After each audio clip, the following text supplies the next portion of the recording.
Sejam todos bem-vindos a mais um podcast aqui na Zoomcast. E eu sou Gilca, a host da Zoomcast, para quem não me conhece. E o nosso assunto hoje é sobre autismo. Nesse mês de abril é o mês de conscientização à TEA, que é transtorno do espectro autista. E estamos aqui com uma convidada, ela que é especialista no assunto e vai assim tirar dúvidas, vai nos ensinar a como lidar com o autista. Thalita Prado está aqui com a gente. Seja bem-vinda, Thalita, mais uma vez aqui a Zoomcast. Eu que agradeço o convite, né, nesse mês tão importante, né, de conscientização da pessoa com espectro autista. É um mês em que a gente coloca em foco, né, um assunto tão latente na sociedade, e eu que agradeço a oportunidade de difundir informação sobre o autismo. É um prazer ter você aqui com a gente e também aprender com você todo esse conhecimento, né, sobre o autismo. Por que Abril Azul? Então, a cor azul, ela é uma das cores símbolo, é a cor símbolo, né, do autismo, principalmente porque o autismo, inicialmente, se pensava que o autismo ele era predominante em meninos. Então, o azul é pela prevalência em meninos.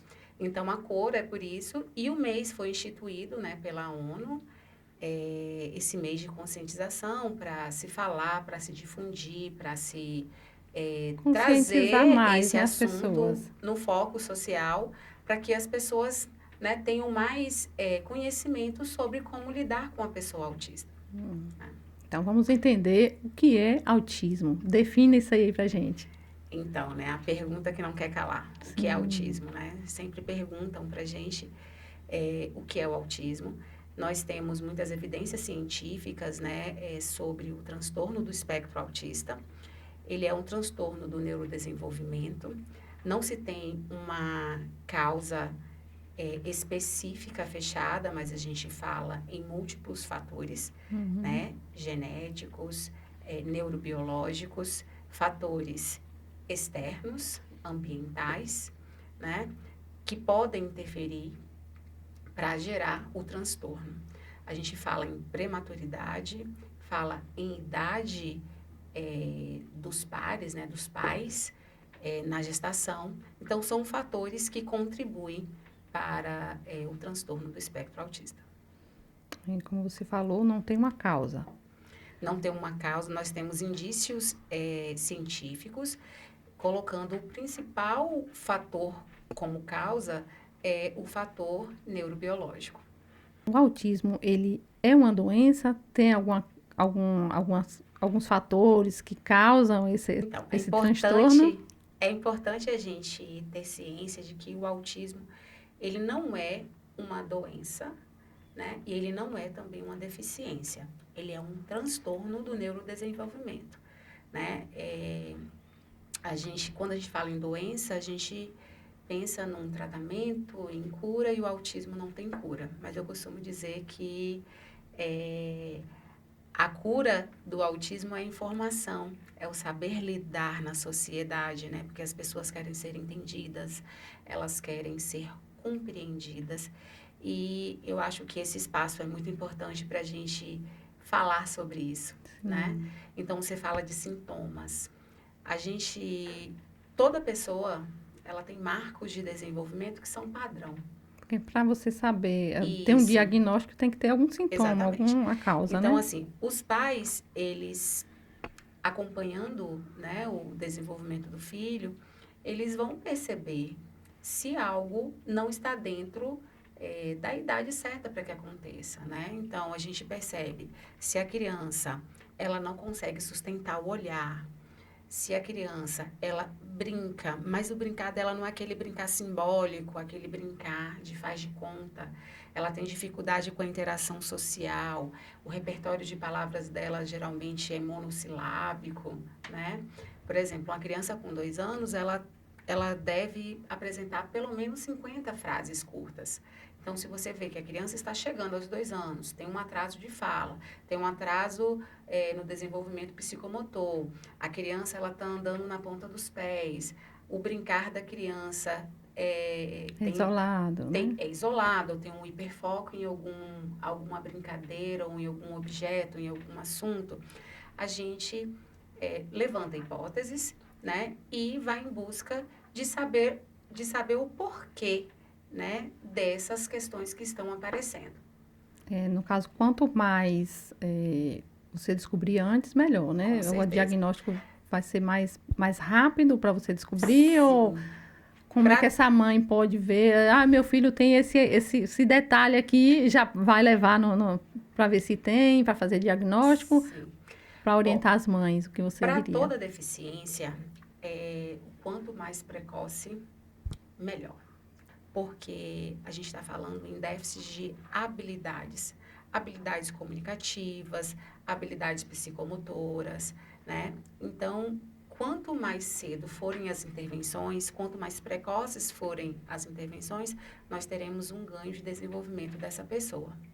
Né? Então, quando a gente vai pensar nesse caminho para se chegar a um diagnóstico, a mãe, ela percebendo esse sinal de alerta, de atraso, né, no desenvolvimento que seria típico para a fase, para a idade, ela vai ao pediatra, o pediatra, ele faz testes, né, por exemplo, a criança ela não está falando por quê? Porque ela tem algum problema auditivo, ou, Isso. né, então a gente elimina essas questões mesmo física, de uma deficiência auditiva, e fala, não, ela escuta. Então, o que pode estar de errado, né, com essa criança?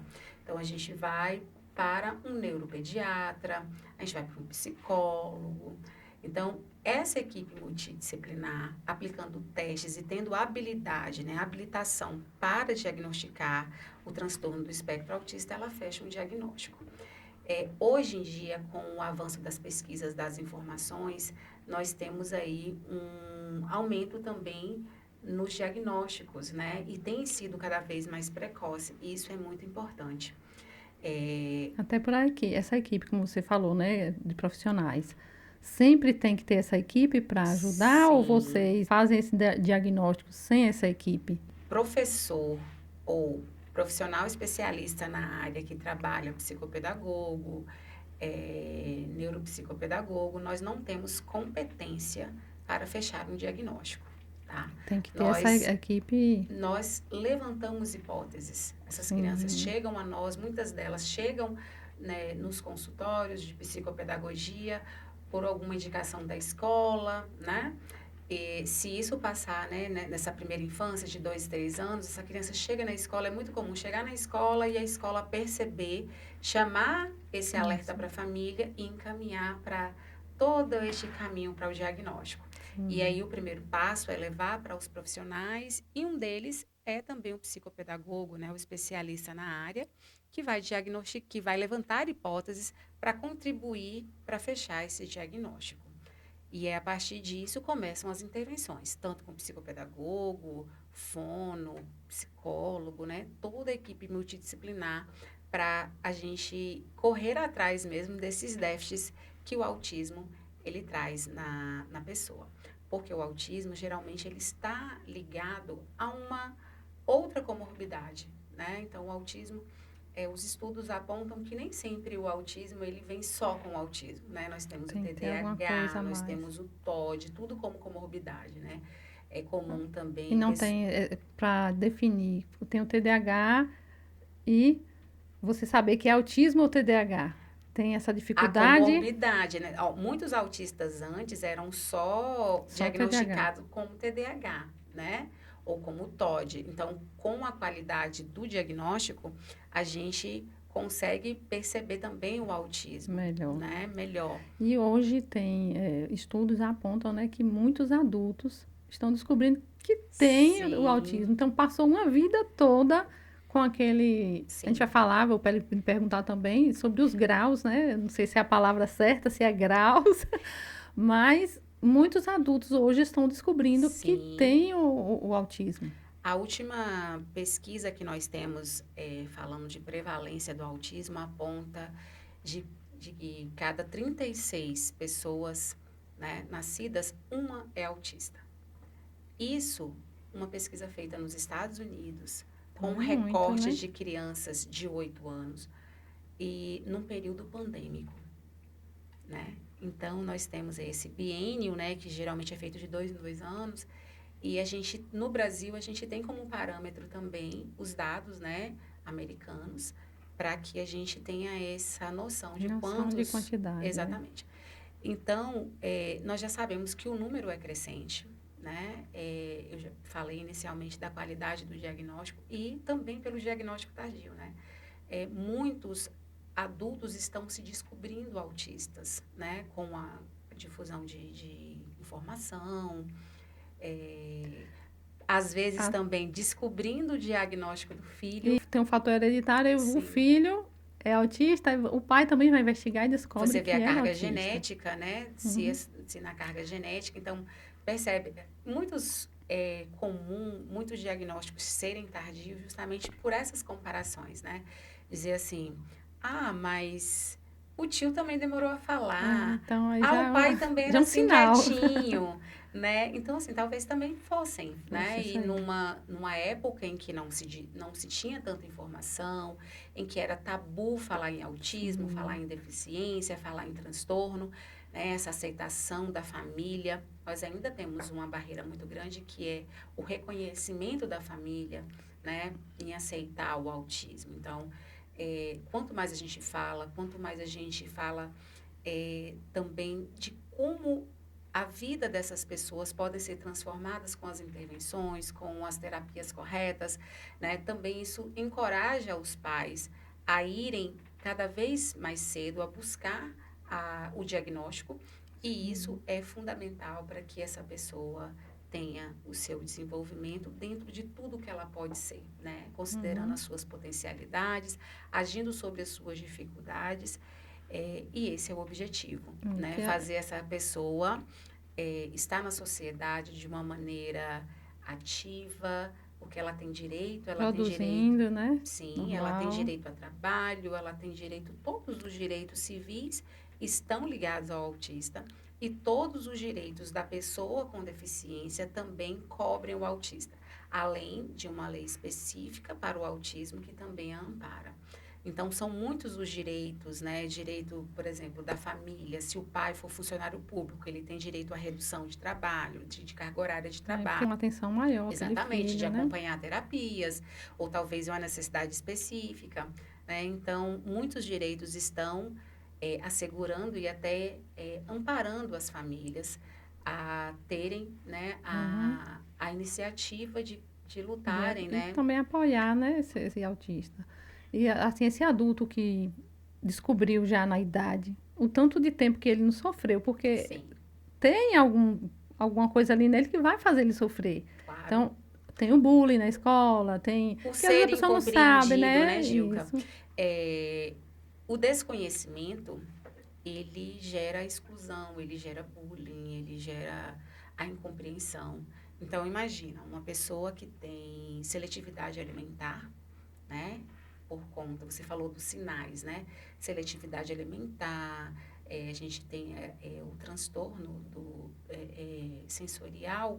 Então, essa pessoa, ela tem a hipersensibilidade, pode também ter auditiva, E às vezes a pessoa não tátil. sabe, né? Aí você fala, A não, eu não... namorada, os Isso. parentes, a vida Aí aquela toda. pessoa tem aquela seletividade alimentar e fulano é nojento, né? Não come tal textura, não gosta, só come esses alimentos. E a gente está falando num caso de um adulto que não foi diagnosticado, Sim. né? Ou eu não consigo vestir essa roupa com esse tecido, com essa etiqueta, né? Me incomodando. Onde a ponta da meia pode gerar uma insônia. Pense aí, né? Uma costura de uma meia pode gerar uma insônia num adulto e você não sabe por quê.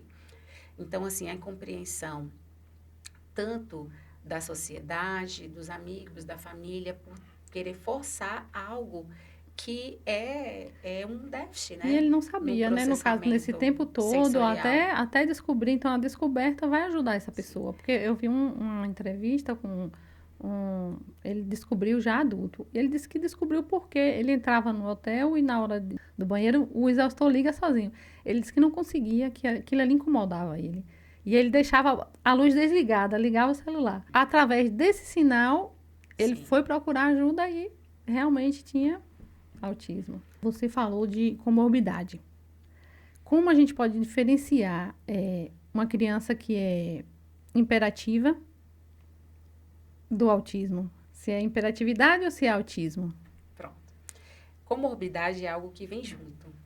Nós ouvimos muito falar em comorbidade na pandemia, né? Quando falou, olha, só vai tomar vacina quem tiver alguma comorbidade, A gente nem né? ligava para isso. Só Ninguém depois nem da pandemia que Sim, alguns termos ficaram, né, mais evidentes para nós. marcou.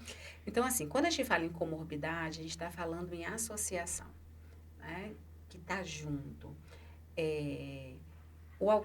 A hiperatividade, estando sozinha ou sendo o TDAH, que é o transtorno de déficit de atenção e hiperatividade, né, com hiperatividade, ele está muito associado ao autismo. Então, são duas coisas distintas, mas é muito comum estarem juntas, né?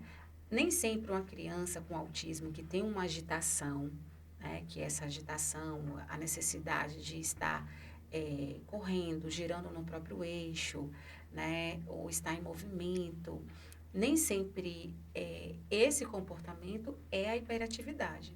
Ela é um comportamento típico do que o autismo gera, né? Porque quando a gente fala em autismo, a gente fala em níveis de suporte.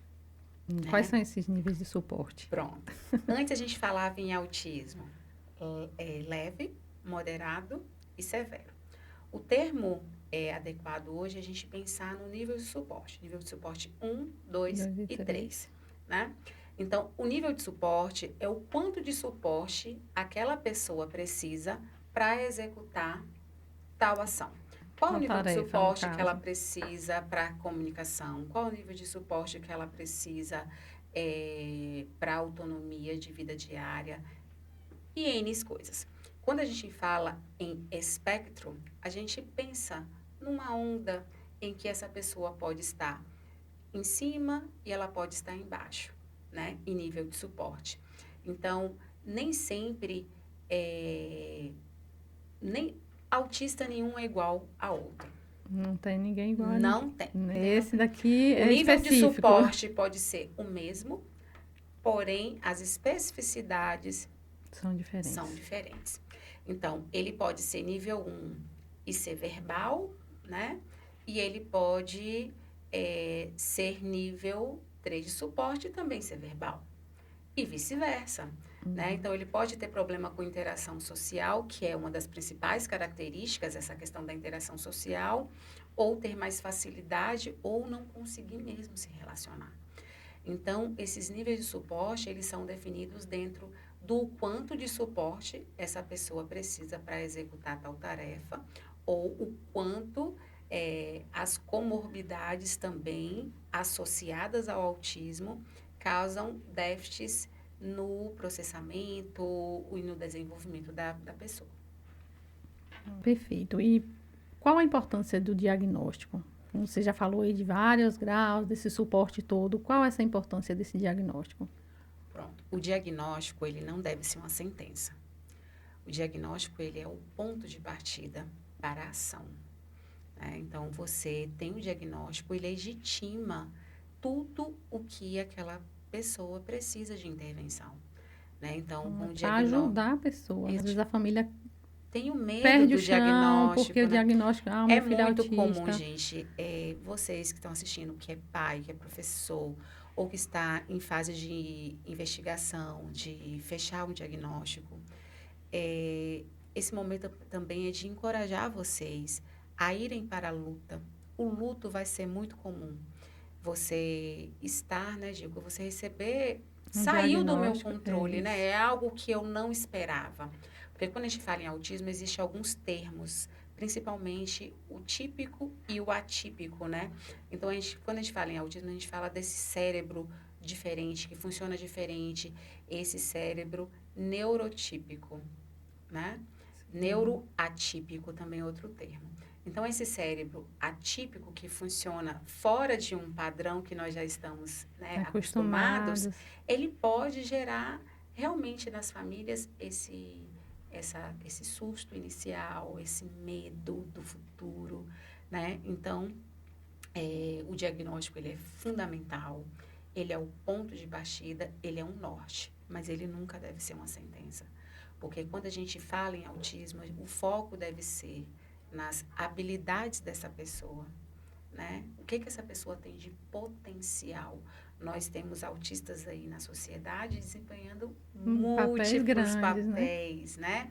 E isso Tem comprova. até o que ajudou no Google, porque Porque, eles têm essa assim, percepção grande, né, isso, de percepção a mapa, de tudo. detalhes, E né? foi um autista que Sim. ajudou, né, Então, assim, quando a no gente Google. pensa em habilidades no autismo, a gente pensa numa super memória, né? Sim. Em muitos que têm habilidades para arte, para música, para matemática, para coisas bem sistematizadas, a detalhes. Então, são pessoas que têm futuro brilhante, né?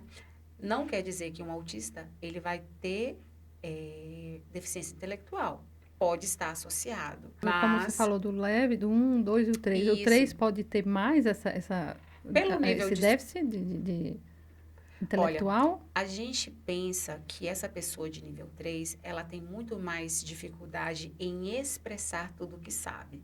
Então, talvez ela seja uma mente brilhante, mas ela não consegue se comunicar enquanto mente brilhante, né? Eu tenho, por exemplo, alunos, né, que eu faço atendimento educacional especializado, eu tenho muitos alunos com autismo, que, por exemplo, ela é nível de suporte 3, mas eu sei que ela lê. Então, né? Já Então, é ela tem habilidade Às de vezes o nível ler. 1 não lê e a 3, Exatamente. então, Precisa desse olhar muito apurado e muito especial para as habilidades e saber acessar essas habilidades. Então, eu consegui entender que essa aluna lê, eu consegui acessar, ela conseguiu expressar da forma em que eu intervi sobre ela. Outra pessoa pode tentar a mesma estratégia de dizer, lê aqui para mim. Ela não vai ler, né? Aí você vai dizer, ela não sabe ler. Ela sabe ler. Ela não soube expressar naquele expressar para aquela momento pessoa. ou você não soube acessar o conhecimento dela, né? Então, tem muito disso. Então, a deficiência intelectual, ela pode realmente existir ou possa ser que a pessoa não soube acessar, não soube intervir, não soube até ensinar de uma maneira que ele seja capaz de aprender. Até porque uma das características do autismo é serem literais. Então, se você usa muito a abstração, vai ser difícil, né, a compreensão, por exemplo. Você falou de aprender. Como na escola? Essa criança chegar na escola, Pois esses é, professores, estão como é que prontos? que eles vão agir? Eles têm que ter algum curso, alguma coisa específica? Como Então, é que acontece o isso aí? curso básico para você ser professor é pedagogia. Dentro da pedagogia, nós temos disciplinas, né, que tratam da educação especial, porém, nada é específico em autismo, né, nada tão aprofundado. Hoje, no momento atual, eu costumo dizer, é uma dica para os professores, viu? Ninguém mais escapa de fazer uma especialização, né, em deficiência intelectual, na área, né, para lidar com a inclusão. Porque essa criança vai para a Vai para a escola. escola. Os professores, hoje, eles têm que correr atrás mesmo de como ensinar esse cérebro que funciona diferente. Então, você falou de estar à escola, outro direito da pessoa, né, com autismo, do transtorno do espectro autista, é ele estar na escola, a matrícula não pode ser negada, né? Se alguém negou a matrícula, essa criança, cabe medidas judiciais, Ministério Público, né? Para que essa pessoa seja atendida dentro da sua necessidade educacional. A escola, ela tem que estar pronta, não é a Tem que pessoa... preparar, então, os professores. Exatamente, porque não é a pessoa com TEA que tem que se adequar à escola. É a escola que tem que se preparar para recebê-la, né? Inclusive, mais um direito da pessoa com autismo é ter um professor especialista para que o acompanhe em sala de aula, se assim for necessário. Se o nível de suporte dele exigir isso, né? Um professor que o auxilia ali, independente do outro professor regente da sala, tá? Só para dar esse suporte. Ele tem direito, Tem direito. é um direito garantido, né? Do Estatuto da Pessoa com Autismo. Ele tem esse direito a esse profissional que também o acompanhe para auxiliar, né? Para maximizar os potenciais de aprendizagem dele. Agradecer aos nossos parceiros e aos nossos colaboradores que estão aqui sempre com a Zoomcast. O meu muito obrigada a todos vocês, que vocês já fazem parte da Zoomcast. Gratidão. Vamos continuar com nosso assunto que está assim bem interessante. Eu acho que vocês estão aprendendo aí do outro lado. Gente, aprendam. Conhecimento nunca é demais. Estamos tendo aqui uma aula com essa especialista aqui e está nos ajudando também a lidar com essa situação. O que eu posso fazer para ajudar uma pessoa autista? Acho que a palavra-chave aí é empatia. Né? Quando a gente fala empatia, é saber entender o outro, se colocar no lugar do outro. É entender que essa criança, ela vai ter uma necessidade específica e que não é mimimi e que não é frescura, né? Então, se ela não come determinado alimento, a gente vai entender. Se meu vizinho tem um filho com autismo, eu vou pensar no volume que eu coloco o meu som, né? Até saber abordar uma criança, né? Nós brasileiros temos muita questão do toque. Então, a gente já chega abraçando, a gente já chega meio muito invasivo com uma criança. Ai, que bonitinho, como é seu nome? Não, não, não. Né? Então, isso também a gente deve ter esse cuidado, porque algum desconforto como esse pode gerar uma crise nessa criança. Né? E dentro disso a gente vê que muita gente não entende que é uma crise, pensa que é birra. Então, às vezes, a gente pode encontrar uma criança em crise num supermercado e aí essa criança está ali no chão se debatendo e o olhar da pessoa que não tem o conhecimento julgar e falar, nossa, aquela mãe não dá limite àquela criança, né? Ela não está conseguindo nem controlar aquela criança. Então, você me fala assim, o que é que eu posso fazer nesse momento? Talvez você não seja especialista, aquela criança não confie em você, não tenha, né, você não tem habilidade para agir sobre a criança. Não tem intimidade com a criança, né? Mas talvez você pergunte à mãe assim, em que eu posso te ajudar? Talvez protegendo um ambiente para que aquela criança não se machuque, né? Talvez retirando algum objeto que pode provocar um acidente naquela criança naquele momento. Então, empatia. Em tudo, empatia. Hoje a gente já tem um crachá de identificação, né? Que para onde essa criança for, ela estando com aquele crachá, você sabe que ela tem direito a atendimento prioritário, isso em filas de banco, né? Em todas as filas possíveis, em algum local que ela vá, ela tem direito a esse atendimento prioritário. Por quê? Eu falei em crise, e o que pode gerar uma crise, né? Uma espera prolongada numa fila, um ambiente com calor, um ambiente em que circula barulho, muita gente, né? muito Também. barulhento. Então, quanto menos essa pessoa estiver exposta a essas situações, com certeza a gente vai ter uma segurança de que ela vai conseguir estar estável, né? Para que ela consiga lidar bem com aquela situação que é muito desafiadora para ela.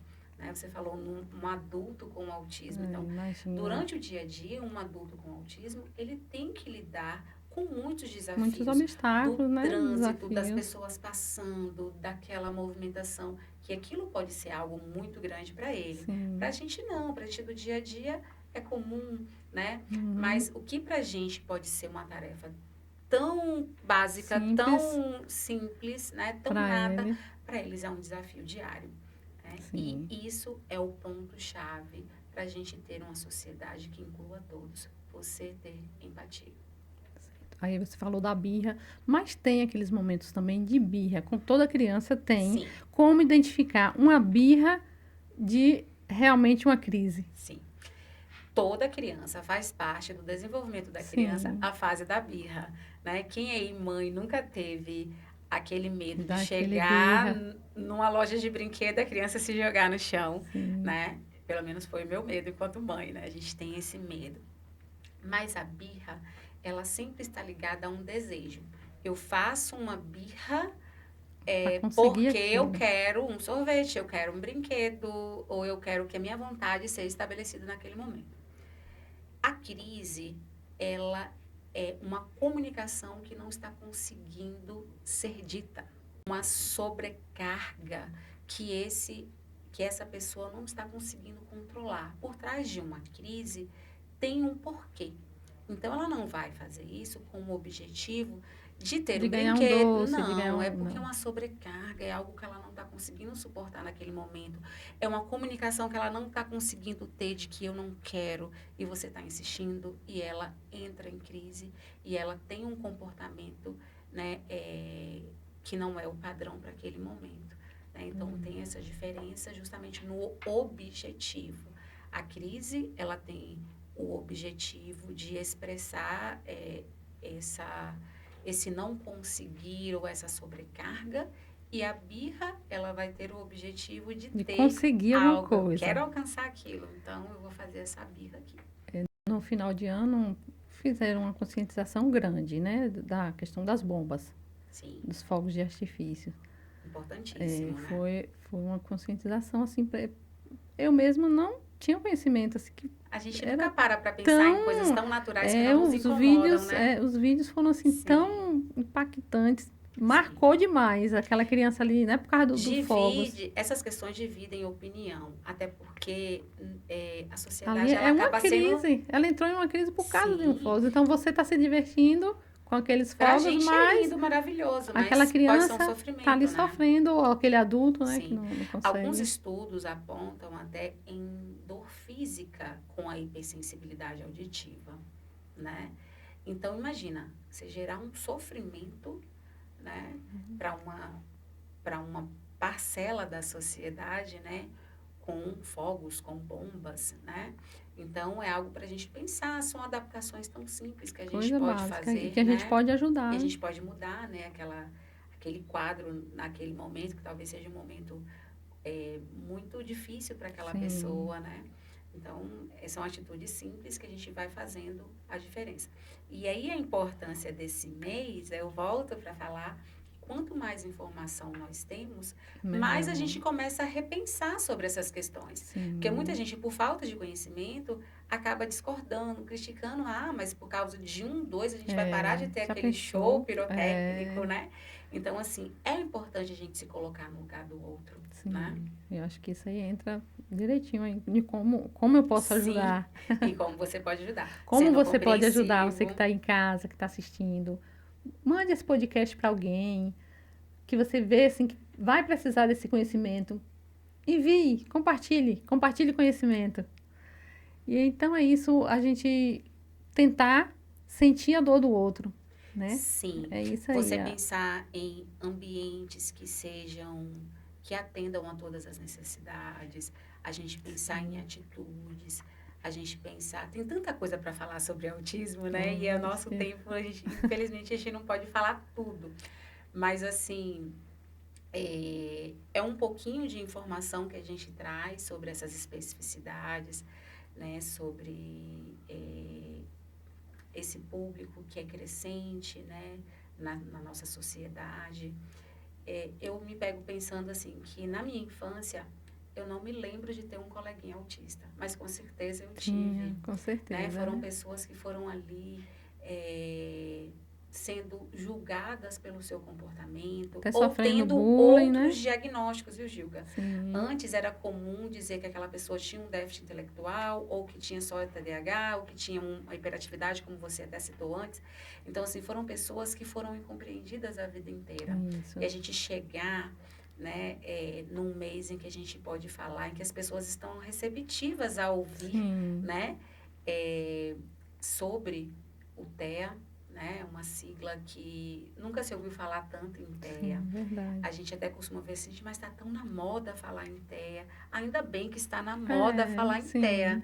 né? E hoje tem Ainda bem. descoberto muitos diagnósticos, porque Claro, pessoas tendo informação, informação. justamente, a informação nos alerta. Sim, Então, se eu estou percebendo, se você ouviu hoje alguma informação que te gerou um alerta, procure um profissional. sim. Né? Converse com a escola, pergunte se a escola também percebeu isso. Ou quando a escola te sinalizar, abra o seu olhar para observar também em casa. Como é que está sendo o padrão de brincar do meu filho? Como é que ele age em ambientes sociais? Como é que ele age na igreja? Será que está tudo dentro da Observar, normalidade? né? Não tenham medo de buscar o diagnóstico. Que o Não tenham diagnóstico medo. vai ajudar a ter um. Sim. Não é um tratamento, é tratamento que fala a palavra? São as intervenções, as Intervenções. terapias, né? O tratamento, Isso aí vai sim. ajudar. Sim, você buscando, você Quanto tendo as mais intervenções. antes, melhor para Sim.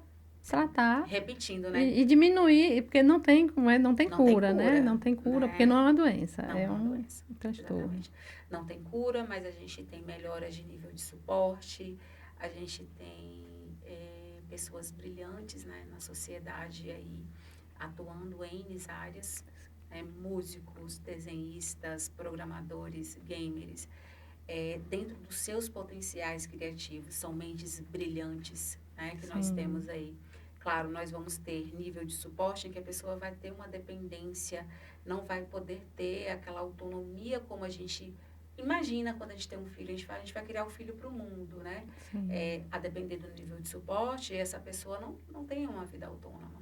Mas muitos deles, com as terapias, com um suporte adequado, pode ter uma vida independente, uma vida autônoma, constituir família, porque é direito deles, Sim. né? Então, assim, a gente pensa que tudo que a gente investir agora, a gente vai colher depois. Né? Se a gente investe, tem apraxia da fala, então a gente vai investir no fono, né? Tem alguma dificuldade em relacionamento, então nós vamos buscar tratar isso. Tem dificuldade de aprendizagem, vamos levar para o atendimento educacional especializado, vamos levar para o psicopedagogo. E a escola, tendo um olhar também direcionado a todas essas questões de aprendizagem, ela colabora muito com o desenvolvimento, né? Fazendo um plano para essa criança, fazendo um plano específico para ela, pensando nas suas potencialidades, principalmente, e não limitando essa pessoa ao diagnóstico de autismo. E as perspectivas para o futuro desse autista. Exatamente, né? A gente pensa nas melhores possíveis. Quanto mais essa pessoa puder ter apoio da família, das suas terapias. Ontem mesmo, em uma palestra que eu fiz, eu ouvi um relato de uma mãe e que falou assim que em 2 anos o filho dela com as terapias é outra criança. Então, Talvez se ela como pode tivesse se ajudar, né? fechado para o diagnóstico, o filho dela tivesse um nível de suporte ainda inferior, muito mais inferior. Então, a perspectiva de futuro é a melhor possível quando a gente age para esse futuro. A gente realmente vai colher o que a gente plantar de intervenção, né, de terapia, com essa pessoa, se nós realmente agirmos o quanto antes, né?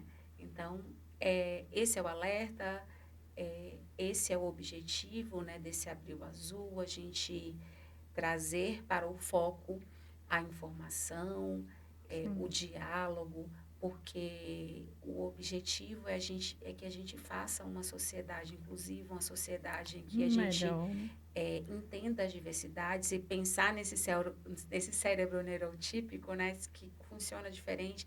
Então, você pode trabalhar com a pessoa com autismo e ter o entendimento que ela vai ter um processamento diferente na hora do trabalho, ou eu posso ter um aluno, ou pode ser meu filho, né? Então, a gente pensar que a gente discutir e compartilhar informação, nós estamos contribuindo para uma sociedade mais justa, mais inclusiva, e é isso que a gente deseja. Né? Perfeito. Então, agradecer a Thalita, né, por estar aqui, explanando, passando esse conhecimento, nos ajudando, nos ensinando. E eu espero que vocês também tenham aprendido, guardado as informações. Conhecimento nunca é demais, gente. E também aprender a ajudar ao próximo, né? Se colocar no lugar do outro. Isso aí resume tudo. Se eu pudesse resumir com 3 palavras, seria amor, respeito e empatia. Né? Se nós cultivarmos em nós o amor ao próximo, o respeito às suas especificidades, né? E a empatia, nós vamos ter uma sociedade em que caibam todos. né? Porque as pessoas só querem ser compreendidas, né? Então, quanto mais a gente puder agir dessa forma, né? Melhor. Se fosse comigo, se fosse com meu filho, eu acho que o princípio é esse. A gente consegue chegar no objetivo, que é Sim. transformar a sociedade em uma sociedade inclusiva. Agradecer a Thalita mais uma vez. Deixe sua rede social também, se você quiser deixar aí. Alguém quiser entrar em contato também com essa profissional assim maravilhosa, pode deixar Eu que seu agradeço o contato. convite. É sempre muito bom a gente falar, né, sobre assuntos em que a gente percebe que ainda precisa que a sociedade tenha mais informação. Minha rede social é Thalita Prado. Eu, além de atuar como professora de atendimento educacional especializado, também faço palestras, formações. Então, quem tiver interesse de ampliar, isso só foi um pouquinho, né, de conhecimento que a gente passa hoje, mas ampliar o seu conhecimento, formar a sua equipe, é só entrar em contato com a gente, que a gente tem muito prazer em cultivar a inclusão, em cultivar saberes, né, e conhecimento inclusivo. Agradecer também a todos vocês por estarem aqui até esse momento. Quem não se inscreveu no canal, se inscreva aí, por favor, dê aquele joinha, acione o sininho para receber as notificações, que toda semana tem conteúdo novo aqui no canal. E esse conteúdo, eu acho que vocês aprenderam bastante. Eu aprendi muito também, conteúdo assim maravilhoso. Compartilhe, compartilhe o conhecimento. Beijo no coração e gratidão.